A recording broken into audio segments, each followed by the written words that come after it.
Well, there's a net proceeds number, and that net proceeds will go into schools. Question number 3, Barbara Stewart. Thank you, Mr Speaker.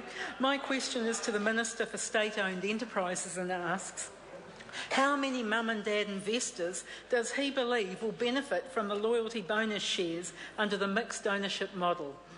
The Honourable Tony Ryle. Mr Speaker, securities legislation prevents me from commenting directly on the expected level of demand for shares.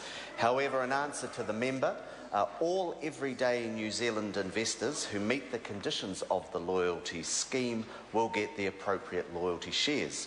The government's very confident that all 4.5 million New Zealanders will benefit from a successful float, because this will help control New Zealand's debt as the world debt crisis deepens and allow us to invest in building schools, roads and hospitals without having to borrow from foreign banks. Barbara Stewart. Thank you, Mr Speaker. Is he aware that the result of the Queensland Rail share float meant that of the 80,000 local mum and dad investors, 50,000 sold their shares in the company before the loyalty share bonus eventuated? And if so, how does he believe that the proposed share floats in New Zealand will be any different? The Honourable Tony Ryle. Mr Speaker, I would have to check those figures before I was able to confirm them. What I can tell you is that the share float in New Zealand, the share floats that the government is planning, are different in the sense that this government is maintaining 51% New Zealand control of those companies as a minimum, with a cap of 10% on any other shareholder. That is legislated in the law. The Honourable Clayton Cosgrove. To the Minister, given that the Prime Minister has said, and this is a direct quote, I quote, "We could say 100% of shares to New Zealanders. Obviously we could say less, but we are targeting that 85 to 90%, and I'm confident we'll reach it," unquote.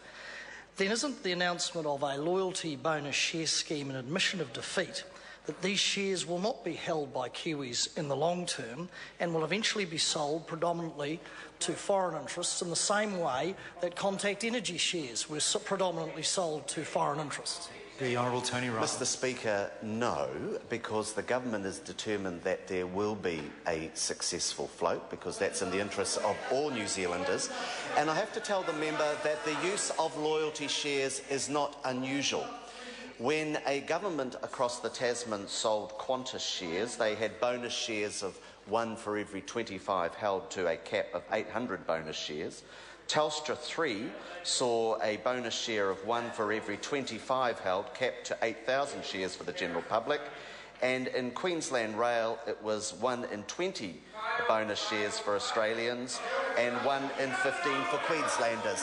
I think this is quite a mainstream approach, part of keeping everyday New Zealanders at the front of the queue, and I'd like to thank the opposition for the great publicity they're giving the government's loyalty share proposition. Barbara Stewart. Thank you, Mr Speaker.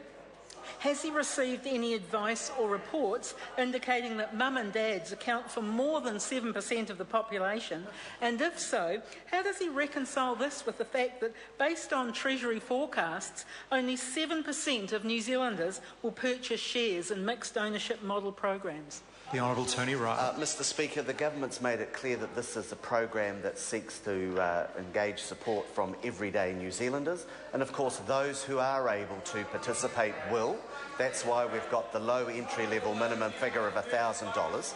Many everyday New Zealanders are saving in KiwiSaver and certainly in the superannuation fund, and they'll get the opportunity to participate in these floats. And of course, other everyday New Zealanders will benefit from the proceeds, which will be reinvested into schools, roads and hospitals without increasing our foreign debt. As the member will know, debt markets have become more uncertain with the announcement this morning that Moody's have put the German economy on negative watch, and that's part of why we need to control our debt here in New Zealand. Question number 4, Simon O'Connor. Thank you, Mr Speaker.